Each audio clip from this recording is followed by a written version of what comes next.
بیدار ہوئے محبوب خدا جبریل سناتے ہیں مژدہ، دعوت ہے رب اعلیٰ کی، معراج ہے میرے آقا کی، عرش کا طولا عرش کا طولا عرش کا طولا عرش کا طولا۔ الحمدللہ رب العالمین والصلاة والسلام علی خاتم النبیین، اما بعد فاعوذ باللہ من الشیطان الرجیم، بسم اللہ الرحمن الرحیم۔ الصلاة والسلام علیک یا رسول اللہ وعلی آلک واصحابک یا حبیب اللہ، الصلاة والسلام علیک یا نبی اللہ وعلی آلک واصحابک یا نور اللہ۔ FGN چینل کے ناظرین، الحمدللہ ایک مرتبہ پھر پروگرام معراج کے دلہا ہمارے نبی لیے حاضر خدمت ہے، اور پچھلے ایپیسوڈز میں الحمدللہ ہم نے بہت ساری معلومات حاصل کرنے کی سعادت حاصل کی تھی۔ آج کا پروگرام بھی بہت معلوماتی ہونے والا ہے، آخر تک ہمارے ساتھ بنے رہیے، ضرور دیکھیے، دوسروں کو دکھانے کی کوشش کیجیے۔ آج کا جو ٹاپک ہے ہمارا وہ بھی بڑا زبردست ہے۔ آج کا ٹاپک کیا ہے؟ شب معراج کے مشاہدات۔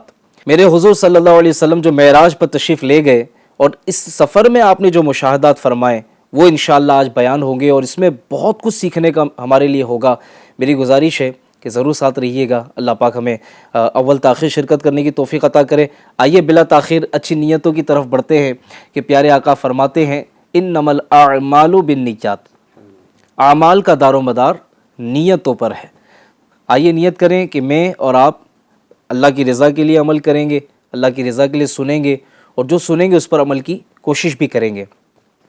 پیارے آقا صلی اللہ علیہ وسلم پر درود پاک پڑھنے کے بڑے فضائل ہیں۔ حضور فرماتے ہیں جو شخص مجھ پر ایک مرتبہ درود پڑھے اللہ تعالیٰ اس پر 10 رحمتیں نازل فرماتا ہے۔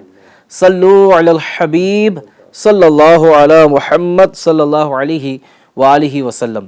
آئیے ناظرین کلام کی طرف بڑھتے ہیں، کلام سنتے ہیں۔ میرے محمد پیارے بنے ہیں دولا دولا، میرے محمد بنے ہیں دولا، میرے محمد پیارے بنے ہیں دولا دولا، میرے محمد بنے ہیں دولا۔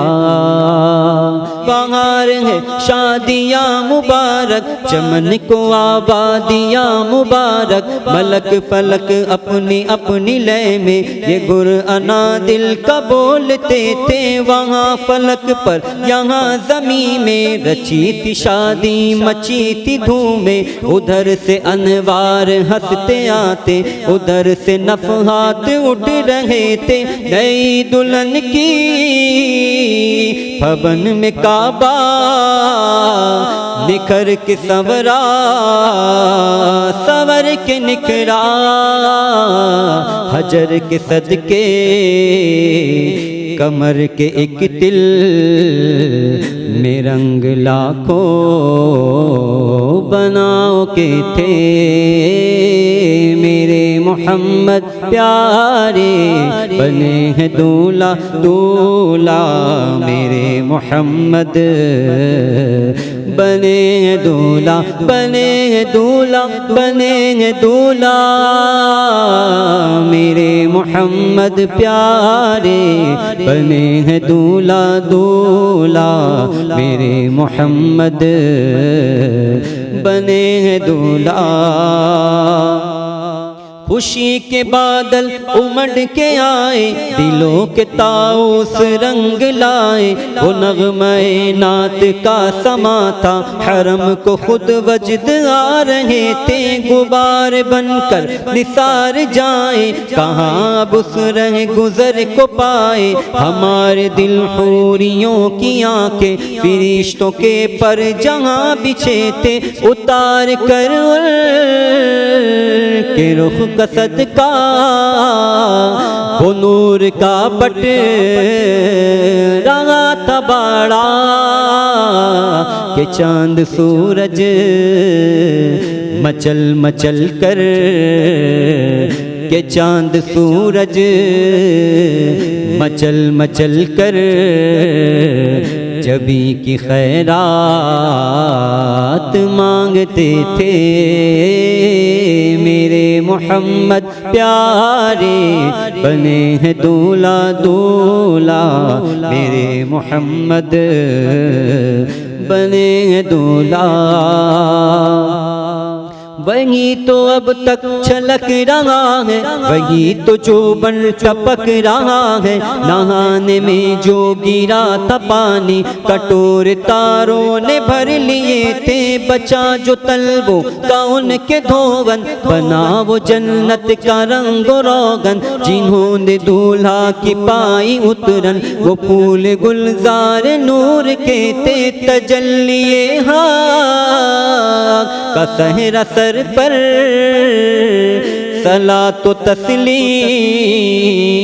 کی نچھاور دو رویا قدسی پر جمع کر کھڑے سلامی کے واسطے تھے میرے محمد پیارے بنے ہیں دولہا دولہا میرے محمد بنے ہیں دولہا نبی رحمت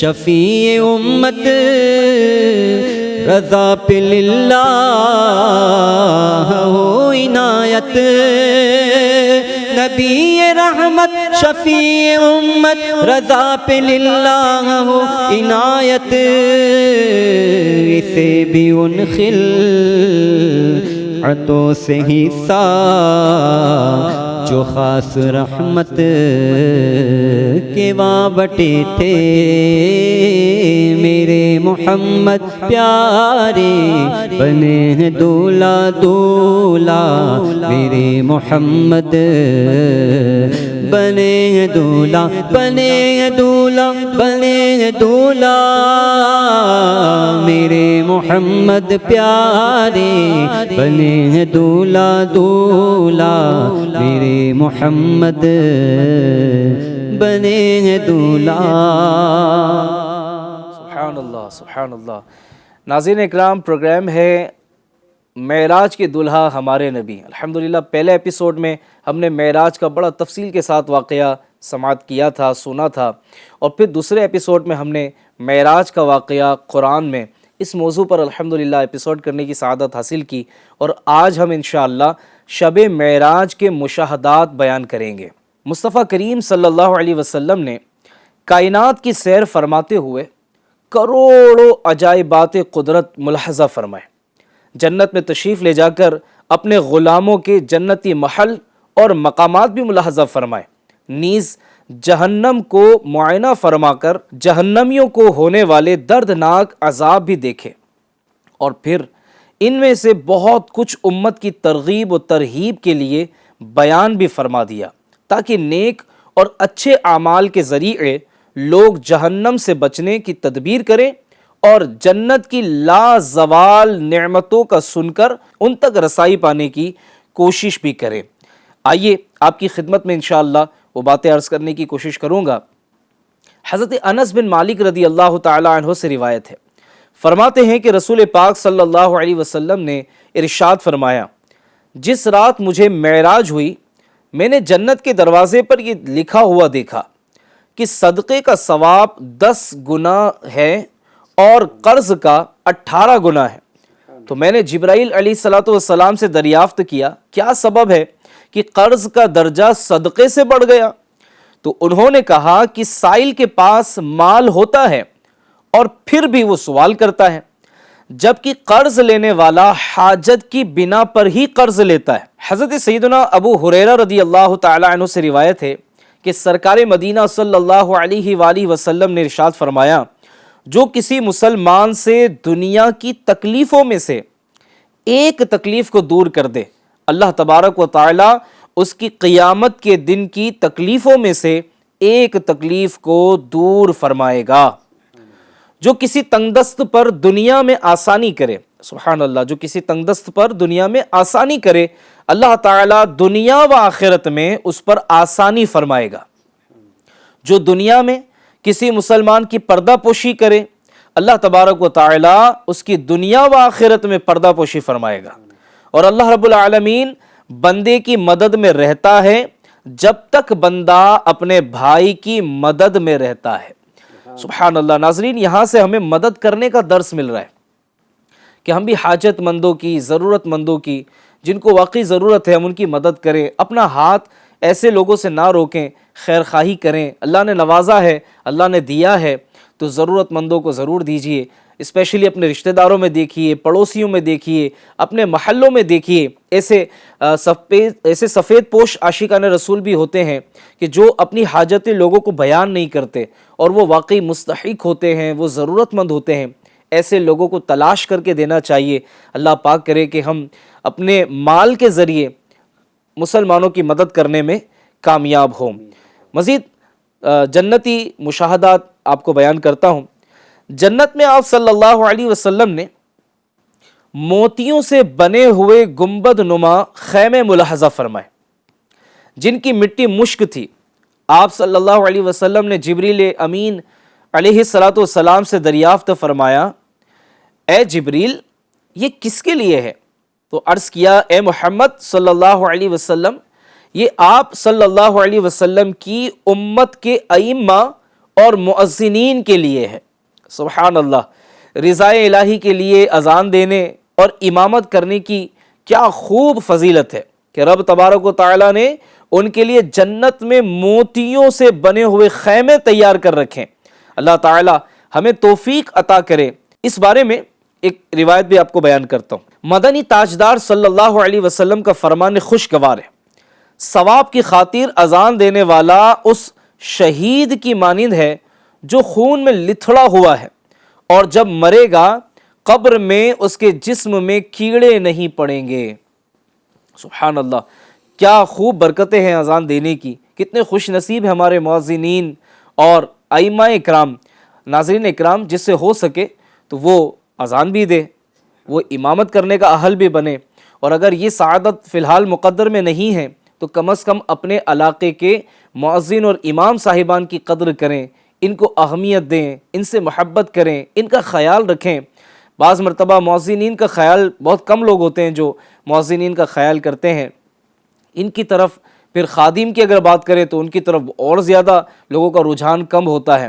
بہرحال یہ ہمارے امام ہیں، ہمارے سر کے تاج ہیں۔ امیر علیہ سنت فرماتے ہیں کہ ائمہ اکرام، علماء اکرام یہ ہمارے سروں کے تاج ہیں، ہمیں ان کی قدر کرنی چاہیے، ان کی برکتیں حاصل کرنی چاہیے، خوشی غمی میں ان کا خیال رکھنا چاہیے۔ اللہ پاک ہمیں ان کی برکتوں سے مالا مال فرمائے۔ ہم کو اے عطار سنی عالموں سے پیار ہے، انشاءاللہ دو جہاں میں اپنا بیڑا پار ہے، انشاءاللہ دو جہاں میں اپنا بیڑا پار ہے۔ الحمدللہ ناظرین، دعوت اسلامی نے اس معاملے میں بھی اپنا بڑا اچھا کردار ادا کیا ہے کہ عوام اہل سنت کو علماء اہل سنت کے قدموں تک پہنچایا ہے۔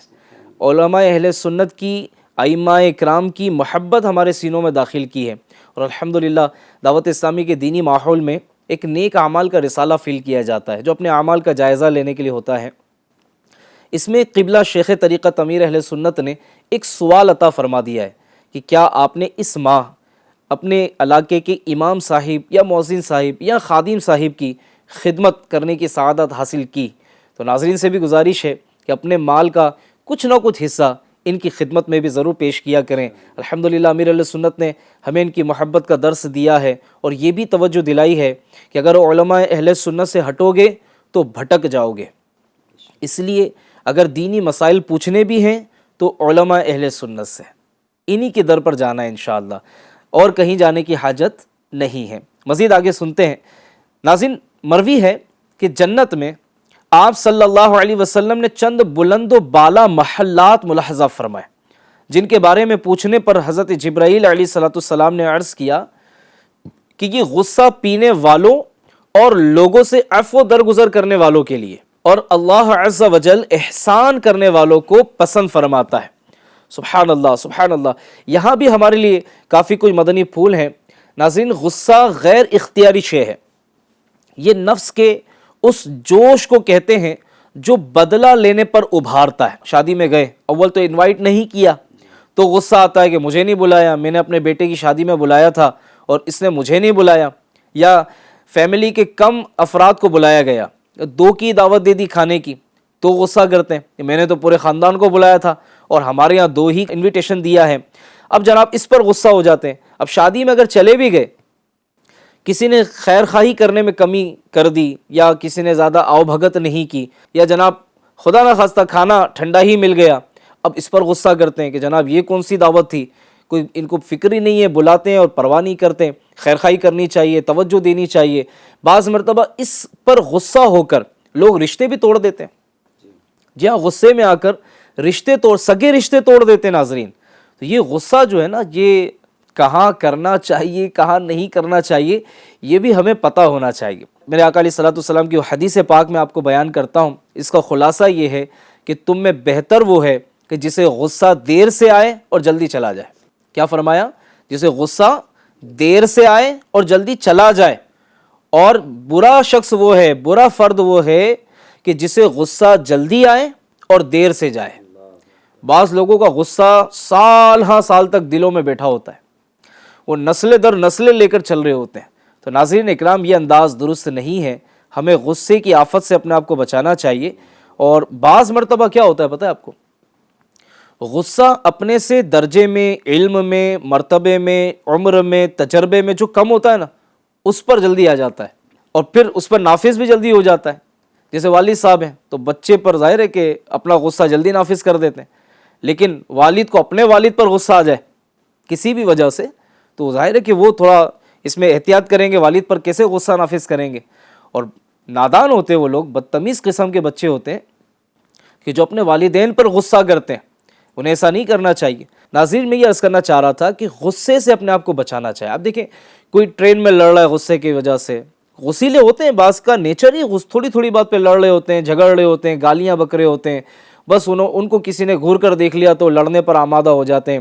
سفر میں آپ دیکھیں تو وہاں سیٹ پر کوئی بیٹھ گیا تو جناب وہاں لڑائیاں شروع ہو جاتی ہیں. پلین میں لڑتے ہیں، راشن کی دکانوں پہ لڑ رہے ہوتے ہیں، ٹریفک سگنل پر رکیں، کوئی آ کر ذرا گاڑی پر ٹکرا گیا، ٹچ ہو گیا، وہاں لڑائیاں شروع ہو جاتی ہیں. تو ناظرین اکرام، یہ انداز تو درست نہیں ہے. اچھے اخلاق اپنانے چاہیے اور یہ اچھے اخلاق والی، حسن اخلاق والی نیکی جو ہے نا، یہ میزان پر بھاری ہوگی. اس لیے ہمیں چاہیے کہ ہم بھی اچھے اخلاق اپنائیں اور اپنے بچوں کو بھی اچھے اخلاق کی تربیت کریں کہ بیٹا غصہ آ جائے درگزر کرتے ہیں، معاف کر دیں. معاف کرنا بھی تو کوئی عمل ہے یا نہیں ہے، اس کی بھی تو فضیلتیں کتابوں میں لکھی ہے. ناظرین، تو اگر آپ چاہتے ہیں کہ آپ کا گھر امن کا گہوارہ بنے، اگر آپ چاہتے ہیں آپ کی کمپنی میں، آپ کی فیکٹری میں، آپ کے آفس میں بھی امن قائم رہے، تو آپ اپنے غصے پہ کنٹرول کر لیجئے. بات بات پر جو ہے وہ لڑنے پر جو لوگ آمادہ ہوتے ہیں نا، وہ اکیلے رہ جاتے ہیں. ایک ایک کر کے لوگ ساتھ چھوڑ کے چلے جاتے ہیں. یار ایسے لوگوں سے دوستی کون کرے کہ جس کے اندر برداشت نہیں ہے، جس میں درگزر کرنے کا جذبہ نہیں ہے، جس میں معاف کرنے کا جذبہ نہیں ہے. فاتح مکہ بن کر میرے آقا تشریف لائیں ہے کہ وہاں بڑے بڑے وہ لوگ کہ جنہوں نے حضور علیہ السلام کو تکلیفیں پہنچانے میں کوئی کسر ہی نہ چھوڑی، بدلہ لینے کا وقت تھا. آج فاتح مکہ بن کر میرے حضور تشریف لائے تھے، لیکن اس وقت میرے آقا علیہ الصلوۃ والسلام نے کیا کیا؟ عام معافی کا اعلان فرما دیا. کوئی بدلہ نہیں لیا، معاف کر دیا. اس کا نتیجہ کیا نکلا؟ اس کا فائدہ کیا ہوا؟ وہ لوگ جو حضور علیہ الصلوۃ والسلام کی شان میں گستاخیاں کرتے تھے، وہ آقا کے غلام بن گئے. اپنے تو اپنے ہیں، دشمن بھی بولے اعلیٰ ہے کردار مدینے والے کا، اعلیٰ ہے کردار مدینے والے کا. ایک بزرگ رحمۃ اللہ تعالیٰ علیہ کے بارے میں پڑھنے کا موقع ملا. ان کے پاس کسی شخص نے آ کر کہا کہ حضور آپ کو پتہ ہے آپ کے بارے میں فلاں شخص کیا کہتا ہے. یوں اس نے جو غیبت کی تھی شخص نے آ کر وہ بزرگ کو گویا پہنچا دی. جب وہ بزرگ کو پتہ لگا کہ فلاں نے میرے بارے میں ایسا کہا ہے، تو کھجوروں سے بھرا ہوا ایک تھال اسے تحفے میں بھجوایا اور اس کا شکریہ ادا کیا اور فرمایا کہ بھائی تیرا شکریہ کہ تو نے اپنی نیکیاں میرے اعمال نامے میں جو ہے وہ ٹرانسفر کروا دی. کیونکہ جب کوئی کسی کی غیبت کرتا ہے تو اس کی نیکیاں جس کی غیبت کی گئی اس کے اعمال نامے میں ٹرانسفر ہو جاتی ہیں, ادھر چلی جاتی ہیں.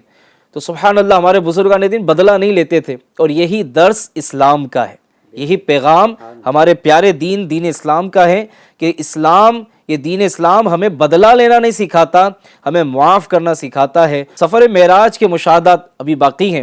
معراج کی بابرکت رات جب سرور کائنات صلی اللہ علیہ وسلم جنت میں تشریف لائے, ریشم کے پردوں سے آراستہ ایک محل آپ نے ملاحظہ فرمایا. آپ صلی اللہ علیہ وسلم نے حضرت جبرائیل علیہ السلام سے دریافت فرمایا, اے جبرائیل یہ کس کے لیے؟ تو عرض کیا گیا کہ حضرت ابو بکر صدیق کے لیے ہے. سبحان اللہ عز و جل. اے عاشقان رسول, آپ نے سنا کہ عاشق اکبر حضرت سیدنا صدیق اکبر رضی اللہ تعالی عنہ کی کیا خوب شان ہے کہ نبی کریم صلی اللہ علیہ وسلم کے بعد آپ رضی اللہ تعالی عنہ سب سے افضل ہے, سب سے افضل ہیں. آپ رضی اللہ تعالی عنہ کے فضائل بے شمار ہیں. حضور علیہ السلام پر مردوں میں سب سے پہلے ایمان لانے والی ذات کسی کی ہے تو سیدنا صدیق اکبر رضی اللہ تعالی عنہ کی ہے.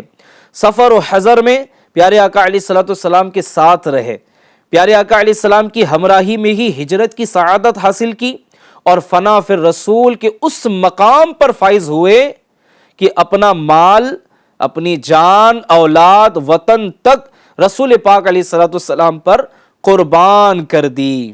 لٹایا راہ حق میں گھر کئی بار اس محبت سے, لٹایا راہ حق میں گھر کئی بار اس محبت سے, کہ لٹ لٹ کر حسن گھر بن گیا صدیق اکبر کا, کہ لٹ لٹ کر حسن گھر بن گیا صدیق اکبر کا.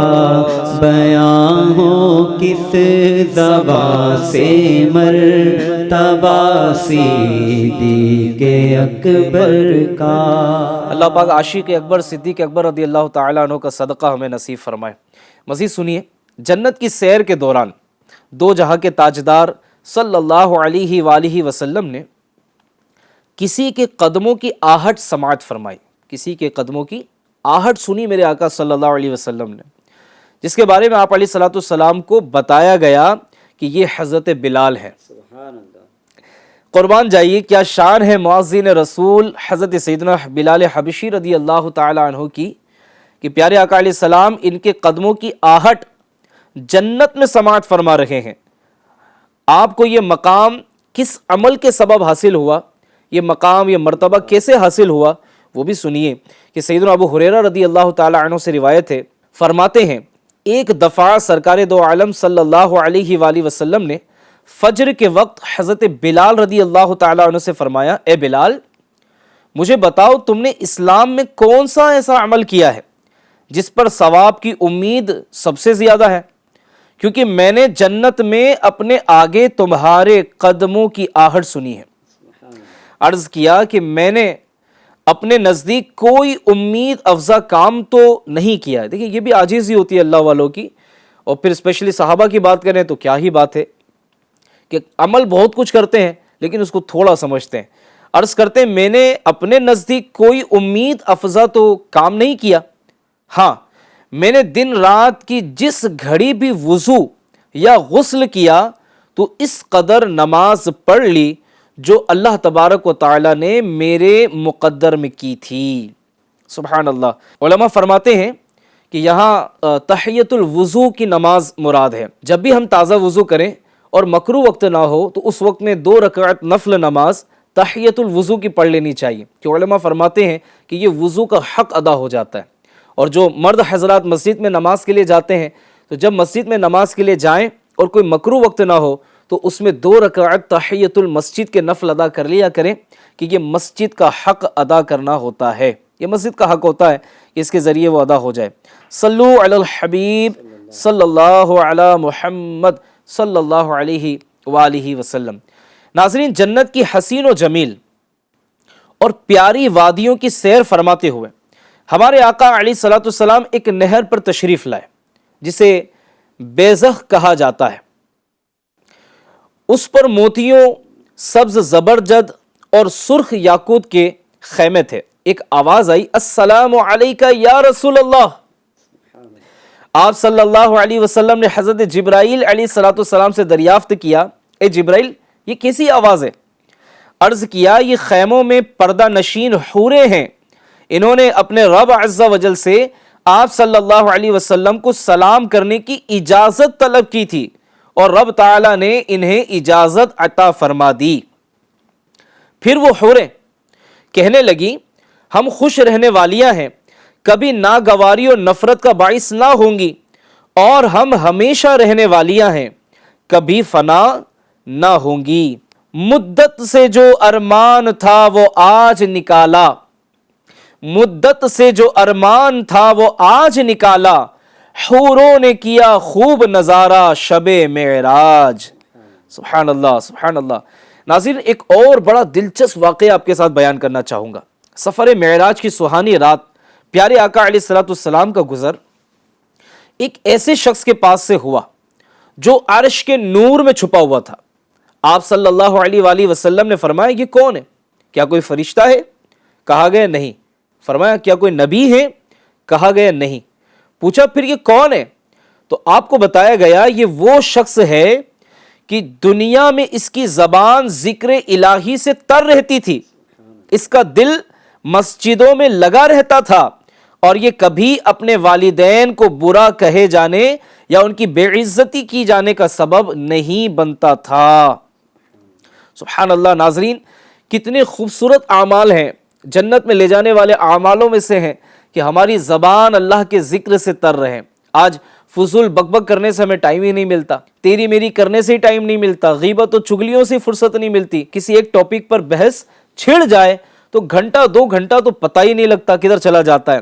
کاش کہ ہم وہ کہتے ہیں نا، ذکر و درود ہر گھڑی ورد زباں رہے، میری فضول گوئی کی عادت نکال دو۔ کا ہو جذبہ عطا یا الہی، عمل کا ہو جذبہ عطا یا الہی، گناہوں سے مجھ کو بچایا الہی، گناہوں سے مجھ کو بچایا الہی، عمل کا ہو جذبہ عطا یا الہی، میں پانچوں نمازیں پڑھوں با جماعت، ہو توفیق ایسی عطا یا الہی، دے شوق تلاوت، دے ذوق عبادت، دے شوق تلاوت، دے ذوق عبادت، رہوں باوضو میں صدا یا الہی، رہوں باوضو میں صدا یا الہی، رہوں باوضو میں صدا یا الہی، عمل کا ہو جذبہ عطا یا الہی۔ آمین بجاہ النبی الامین صلی اللہ علیہ وسلم۔ ناظرین، وہیں ایک بڑی خوبصورت بات یہ بھی سیکھنے کو ملی، جہاں ذکر سے زبان کو تر رکھنا ہے، ایک بڑی پیاری بات یہ سیکھنے ملی کہ مسجد سے دل لگا ہوا ہونا۔ آج ہماری حالت زار کیا ہے مسجد میں جانے والے غور کریں، مسجد میں نماز پڑھتے ہی جو بھاگتے ہیں، دوڑ لگاتے ہیں، ایسا لگتا ہے جیسے کوئی کمپٹیشن لگایا گیا ہو کہ کون پہلے مسجد سے باہر آئے گا، جو پہلے مسجد سے باہر آئے گا اسے انعام دیا جائے گا۔ استغفر اللہ، ایسی سوچ محسوس ہوتی ہے۔ ہر ایک کے ساتھ ایمرجنسی ہو، ہر ایک کا سفر ہی ہو، یہ بھی ضروری نہیں ہے۔ بعض کی عادت ہی بن گئی ہے کہ بس فرض نماز پڑھتے ہیں اور فوراً مسجد سے باہر نکل جاتے ہیں۔ یہ انداز نہیں ہونا چاہیے۔ نماز پڑھ کر کچھ دیر وہیں بیٹھیں، ذکر و درود کر لیں، ایک آدھ تسبیح درود پاک کی پڑھ لیں، ایک تسبیح استغفار کی پڑھ لیں، انشاءاللہ الکریم آپ کے مسائل بھی حل ہوں گے، نیکیوں میں بھی اضافہ ہوگا، مسجد آباد کرنے کا ثواب بھی ملے گا۔ ورنہ یاد رکھیے، وہ کہتے ہیں نا، درس قرآن گر ہم نے نہ بھلایا ہوتا، یہ زمانہ نہ زمانے نے دکھایا ہوتا۔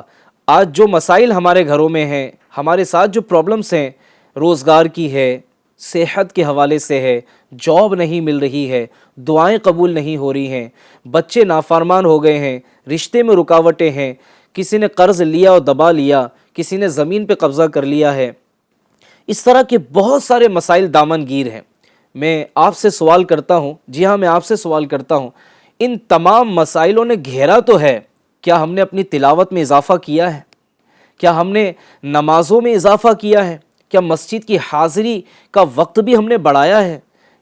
غور کرنے کی بات ہے ناظرین۔ اگر واقعی برکتیں چاہتے ہیں، آسانیاں چاہتے ہیں، تو اللہ عز و جل کی رضا والے کاموں کے لیے بھی آگے بڑھنا ہوگا، وقت دینا ہوگا۔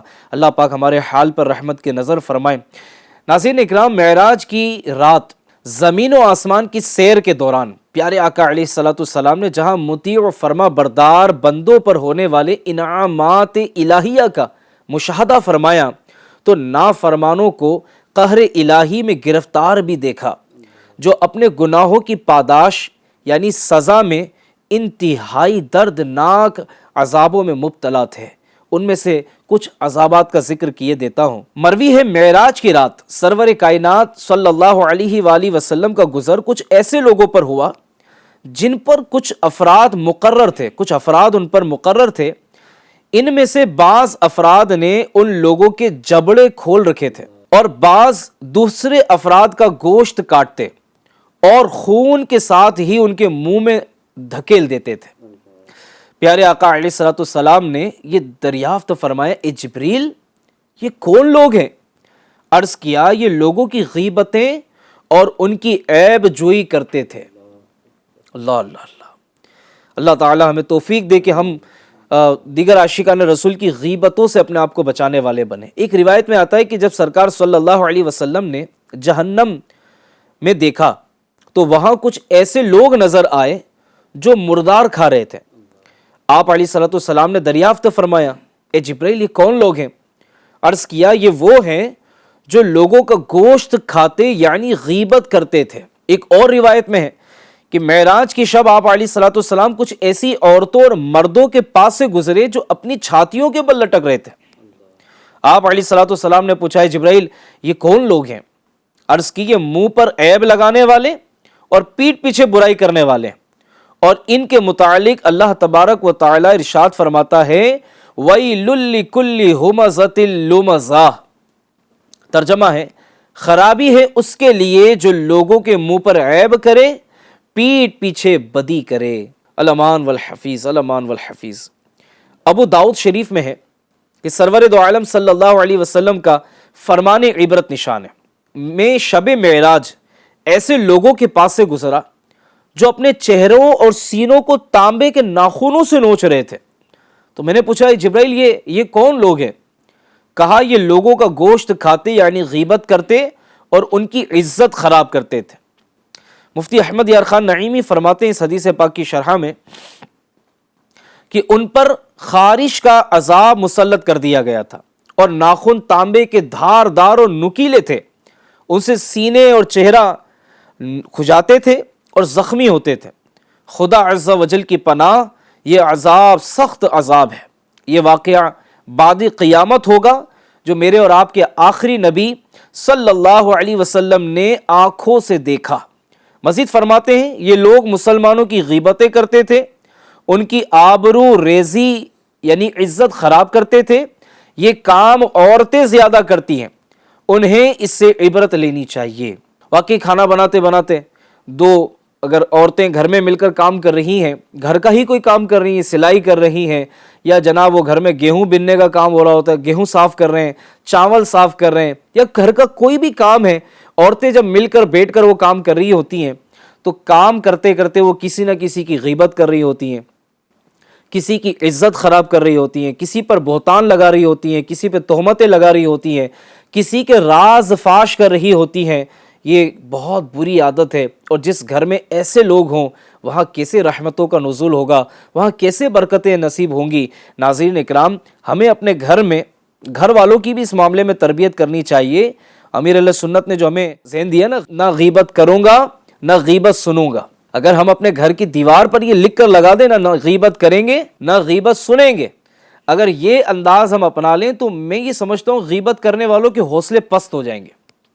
پرابلم یہ ہے نا کہ ہم سنتے ہیں تو لوگ آ کے سناتے ہیں، ہم اگر وہیں سٹاپ کر دیں کہ نہیں بھائی میں نے نہیں یار پلیز مجھے کسی مسلمان کے بارے میں آپ نہ بیان کریں یار، نہیں مجھے کسی کی غیبت نہیں سننی، یار آپ کو اور کوئی کام ہے یا نہیں؟ ایک آدھ بار بول کر تو دیکھیں پیارے اسلامی بھائیوں، اسلامی بہنوں، ایک آدھ بار بول کر تو دیکھو کسی کو۔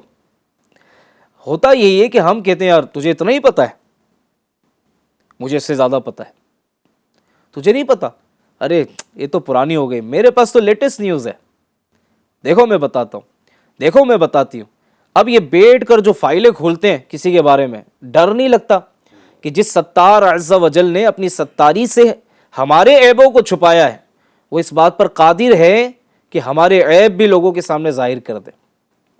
ہم کوئی دودھ سے دھلے ہوئے لوگ تو نہیں ہے نا، خطائیں کس سے نہیں ہوتی، کمیاں کس کے اندر نہیں ہیں۔ بندہ اگر اپنی اصلاح میں لگ جائے نا، اپنے آپ پر ہی غور کرنے میں لگ جائے تو اسے دوسروں کے عیبوں پر دیکھنے کا ٹائم ہی نہیں ملے گا، فرصت ہی نہیں ملے گی۔ ہمارے اندر ہی اتنے عیب ہے، اتنی کمزوریاں ہیں کہ ہمیں کہیں اور دیکھنے کی ضرورت ہی نہیں ہے۔ تو بہرحال ناظرین، گزارش یہی ہے کہ غیبتوں کے دروازے بند کیجیے۔ گھر امن کا گہوارہ نہ بن جائے تو بتائیے گا، لڑائی جھگڑے ختم ہو جائیں گے، محبت کی فضا قائم ہوگی، آپس میں محبت اور اتفاق کا ماحول بنے گا، اور یہ چگل خوریاں کرنے والے، یہ غیبت کرنے والے، ان کے لیے دروازے بند کر دیں۔ ایک آدھ بار کر کے دیکھیں اور فیڈ بیک بھی دیجیے گا کہ ہم نے اس طرح کیا تو ہمیں بڑا سکون ملا، کیونکہ جہاں غیبت کرنا حرام ہے نا، وہیں غیبت سننا بھی حرام ہے۔ آپ کا میں تھوڑی غیبت کرتا ہوں۔ پچھلے دنوں میں کلپ وائرل ہوئی غیبت کے حوالے سے، تو کسی نے فیڈ بیک، اتنے سارے فیڈ بیک آئے اس پر، اتنے سارے کامنٹس آئے، اس میں یہ بھی ہوا، کسی نے کہا کہ میں تو اب کسی کے بارے میں بات ہی نہیں کروں گا، کسی نے کہا کہ اچھا یہ غیبت ہے۔ تو بہت سارے کامنٹس اس طرح کے آئے کہ جس سے یہ لگا کہ ہمارے معاشرے میں غیبت بہت زیادہ عام ہے۔ ہمیں بھی چاہیے کہ اگر ہم اس پر اگر روک تھام کی کوشش کریں گے تو انشاءاللہ الکریم یہ رکے گا۔ ایسا نہیں ہو سکتا، بالکل ہو سکتا ہے، اور آپ بھی ہمیں اس کے فیڈ بیک دیجیے گا کہ ہم نے اس پر عمل کیا تو ہمیں کیا فائدہ ہوا۔ ناظرین، ایک دو باتیں اور بیان کرتا ہوں۔ بعض مرتبہ گھر بک جاتا ہے لوگوں کا، بیچارے تکلیف میں، آزمائش میں، پریشانی میں جاتے ہیں قرض لینے کے لیے۔ قرض حسنہ دینے والے لوگ بہت کم پائے جاتے ہیں۔ مجھے امام اعظم ابو حنیفہ یاد آتے ہیں، سبحان اللہ، کہ کروڑوں حنفیوں کے رہنما، مقتدا، پیشوا رحمۃ اللہ تعالی علیہ، آپ کی سیرت میں لکھا ہے کہ آپ کثرت کے ساتھ لوگوں کو قرض دیا کرتے تھے، کثرت سے لوگوں، کیونکہ آپ بزنس مین بھی تھے، آپ بہت بڑے تاجر بھی تھے، جہاں آپ امام تھے، آپ مدرس تھے، آپ لوگوں کو نیکی کی دعوت دیتے تھے، وہیں ایک بہت بڑے بزنس مین بھی تھے۔ تو آپ کی سیرت میں لکھا ہے لوگوں کو کثرت کے ساتھ قرض دیا کرتے تھے، اور پھر آپ کی عادت مبارکہ یہ بھی تھی کہ قرض زیادہ دیتے بھی تھے، اور جو دینے کی جس کے پاس گنجائش نہیں ہوتی تھی اس کو معاف بھی فرما دیا کرتے تھے۔ یہاں تو حال یہ ہے کہ بھائی 10,000 کی ضرورت ہے، میری ہیلپ کر دیں۔ ہاں بھائی 10,000 پہ کتنا دے گا؟ اچھا، اب وہ بیچارہ غریب، وہ مزدور، ایسے لوگ عموماً پھنس جاتے ہیں ایسے لوگوں کے پاس۔ اب اگر کوئی بیچارہ حاجت مند، ضرورت مند ایسے لوگوں کے ہتھے چڑھ گیا تو اب اس کا تو جینا ہی دوبھر کر دیتے ہیں۔ اس بیچارے غریب انسان کے گھروں کے باہر آ کر گالی گلوچ کرنا، انہیں مارنا، انہیں رسوا کرنا۔ اللہ اکبر، اللہ سے ڈریں۔ میں آپ کو اللہ سے ڈرنے کی دعوت دیتا ہوں، اللہ سے ڈریں، چھوڑ دیں یہ دھندا، حلال راہ اختیار کریں، رزق حلال کی طرف آئیں، اور اب تک جتنے لوگوں سے وصول کیا ہے، جتنے لوگوں سے ظلماً مال حاصل کیا ہے، ان کو واپس لوٹائیں، رب کی بارگاہ میں بھی توبہ کریں، اور اللہ سے ڈریں کہ اگر قیامت کے دن یہ عذاب میں مبتلا کر دیا گیا تو کیا بنے گا۔ اور ایسے لوگوں کو دنیا میں بھی دیکھا جاتا ہے، ایسی ایسی بیماریوں میں مبتلا ہو جاتے ہیں کہ الامان والحفیظ لوگوں کے لیے دنیا میں بھی عبرت بن جاتے ہیں. تو توبہ کیجئے، غریبوں کی ہمدردی کیجئے، غریبوں کی دعائیں لیجئے، لوگوں کو مالی طور پہ مدد کر سکتے ہیں تو کریں، لیکن سود پر دے کر کسی کی زندگی تباہ نہ کریں. اگر واقعی مدد کرنے کا جذبہ ہے تو مدد کیجئے، ورنہ کسی کو اس طرح کی آزمائش میں مت ڈالیے. اللہ پاک ہمیں توفیق عطا کرے. ایک کاش کہ ہماری یہ گفتگو سن کر کسی کا ذہن بن جائے، اللہ کرے دل میں اتر جائے میری بات، اور یہ سننے کے بعد کوئی ناظرین میں سے ہمیں یہ فیڈ بیک بھیجے کہ میں نے اپنا یہ کاروبار چھوڑ دیا ہے، میں نے رب کی بارگاہ میں توبہ کر لی ہے، اب میں شرافت کی زندگی گزاروں گا، اور جن کا میرے ذمہ آتا تھا میں لوٹانے کی بھی ترکیب کروں گا. اور اس کے لیے میں آپ کو آخری میں مشورہ دوں گا کہ دارالفتہ اہل سنت میں اس حوالے سے مزید رہنمائی بھی ضرور لے لیں کہ میں نے اس طرح یہ کام کیا تھا اور میرے پاس لوگوں کی اتنی رقم جمع ہے تو مجھے کس انداز میں لوٹانی ہے، مجھے کیا کرنا ہوگا، تاکہ ایک پراپر شرعی رہنمائی مل جائے، اس کے مطابق ہم آپ عمل کر سکیں. اللہ کریم ہمیں عمل کی توفیق عطا فرمائے. اس کے علاوہ بھی ناظرین، اس سفر معراج میں میرے آقا علیہ الصلوۃ والسلام کے جو مشاہدات تھے اور جہنم میں جو اللہ کی نافرمانیاں کرنے والوں کو عذابات دیے گئے، اس کے علاوہ بھی کئی چیزیں میرے آقا علیہ الصلوۃ والسلام نے ملاحظہ فرمائی. ظاہر ہے ناظرین ہمارے پروگرام کا وقت بہت مختصر ہوتا ہے. ناظرین یہاں میں آپ کو ایک چیز عرض کرتا چلو، الحمدللہ دعوت اسلامی انڈیا کا ایک پبلشنگ ڈپارٹمنٹ ہے، بڑا پیارا ڈپارٹمنٹ ہے، مکتبۃ المدینہ. یہاں سے کم ہدیے پر بڑی پیاری پیاری کتابیں اور بکلیٹ جاری کیے جاتے ہیں. میں آپ کو گزارش کروں گا، رجب المرجب کا پیارا مہینہ ہے، جس وقت آپ ہمارا بیان سن رہے ہیں، الحمدللہ یہ رجب المرجب کا مبارک مہینہ ہے. ہو سکے تو آپ یہ فیضان معراج نامی کتاب، یہ ہندی، انگلش، اردو، گجراتی میں موجود ہے، اسے حاصل کر لیجئے اور اس کو ایک مرتبہ پڑھ لیجئے. بہت ساری باتیں ظاہر ہم کور نہیں کر سکے، بہت سی باتیں رہ بھی گئی ہوں گی، اس کو پڑھ لیجئے. بلکہ ہو سکے تو ان دنوں میں اپنے گھر میں اس کا آپ درس دیجئے، پڑھ کے سنائیے، اللہ کرے گا تو اس کی برکتیں ملیں گی. کیا فرماتے ہیں آپ؟ ہونا چاہیے نا، گھر میں آپ درس شروع کر دیں، پڑھ کر سنائیں تو عشق رسول میں اضافہ ہوگا. اللہ کریم ہمارے ان ایپیسوڈز کو جو الحمدللہ ہم آپ کی خدمت میں لے کر آئے، جس کا نام تھا معراج کے دولہا ہمارے نبی، اللہ پاک انہیں اپنی بارگاہ میں شرف قبولیت عطا فرمائے، ہمیں حضور علیہ السلام کا سچا غلام بنائے، حضور کی سیرت پر عمل کرنے والا بنائے. آمین بجاہ خاتم النبیین صلی اللہ علیہ وسلم. ناظرین اجازت دیجیے، انشاءاللہ پھر کسی پروگرام کو لے کر آپ کی خدمت میں حاضر ہونے کی سعادت پائیں گے. FGN چینل دیکھتے رہیے اور اس کی دعوت کو عام بھی فرماتے رہیے. صلو علی الحبیب صلی اللہ علی محمد صلی اللہ علیہ وآلہ وسلم. بیدار ہوئے محبوب خدا، جبریل سناتے ہیں مجدہ، دعوت ہے رب اعلیٰ کی، معراج ہے میرے آقا کی، عرش کا طولا، عرش کا طولا، عرش کا طولا، عرش کا طولا.